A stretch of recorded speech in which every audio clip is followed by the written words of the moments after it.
I'm going to share with you guys this exercise that I've done to kind of help me figure out if the goals that I'm setting for myself are actually obtainable and I can reach them in the time frame that I'm trying to set up.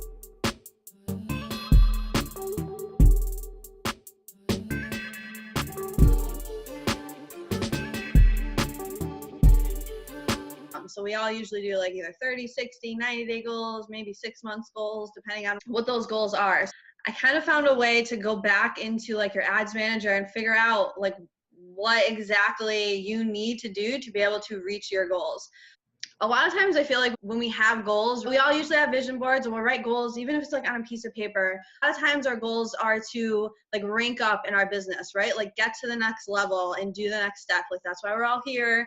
With that said, when you go to rank up, sometimes we write it down and then we go, okay, well, that's my goal. I wrote it down. And like, we don't think of, a lot of times people will manifest or visualize, and I'm a huge proponent of that. Like it works, like it's powerful, like that's huge. But you also have to have the plan behind your goals, right? Like the step-by-step, like how you're going to actually achieve them. You can't just write it down and be like, all right, cool, that's what I'm going to do. You have to know like exactly what you're going to do to be able to accomplish that. The example I'm going to use for DGL is kind of relates to the high ticket offer that they provide. For example purposes, I made this kind of simple for everyone to follow along, but we're going to do a 60-day goal, and your goal is to get to 3A, right? So say you're 2 unit sales away from that, right? So you're right at the brink of it. Like you think like I have this momentum, I got it going, so this should be kind of easy for me. Step 1, figure out how many buyers you're going to need, right? So if you're 2 products away, you essentially would think for your goals, you want 2 buyers because you don't know what those people are going to get. Like your numbers and stuff like that, you can kind of control, but you don't know what the person coming in is going to do as a client. So that's a buyer a month. So that's all you got to do, a buyer a month. 2 buyers in the 60 days and a buyer a month. So that sounds so simple, right? Like 1 buyer in 30 days. I got this, like no big deal. So step 2, go to the numbers in your back office. And this is where it kind of gets to the nitty gritty. Again, I did all averages for this. So you have to take this information I'm giving you and apply it to what your numbers actually are. So I did your average lead per buyer is 100 leads, right? If yours is 50 leads, make this data and this exercise relevant to your information. So just to make it easy, I did 100 leads. And with all our crazy awesome funnels and like the travel funnel coming out today, these are going to be way less than 100. Say your cost per lead is $5. And that's, I'd say pretty accurate for most people within this community. You usually run about $5 cost per lead. If you're spending only $5 a day on your ad budget, it's going to take you 100 days to get 1 buyer. Some people's ad budgets are higher or lower. So, but if you're doing just the $5 a day, it's going to take 100 days to get 1 buyer.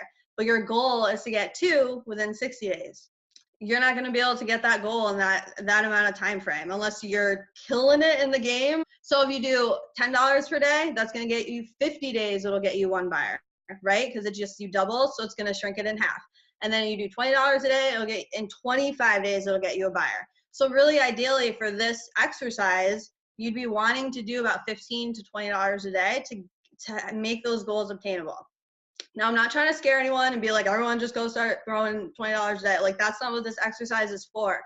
But it's to make you guys realize that when you're setting a goal, it has to be reachable, right? When I know for me personally, when I set goals and I accomplish them at the end of my time, I feel so motivated. I'm like, yes, I'm on the right track. I crushed these goals in my 60 days. Like, I'm going to keep moving in the next direction. Let's do this. But if you don't hit those goals, sometimes you're like, what did I do? Like, you get frustrated. You think it's you and you didn't do enough. When really, in reality, like, you probably wouldn't have been able to hit those goals with what you're doing anyways. So if you don't kind of reverse engineer and go through those numbers, you're really not going to know if what you're trying to do you're going to reach. And this works not just with your numbers. Like I've done this honestly with content. Like I want to schedule out content for 2 months and I say like I'm going to do that all in 1 week. Well, then when you break it down, it takes 2 hours for me to schedule content for a week, say. So I'd need 8 hours this week to schedule for 2 months.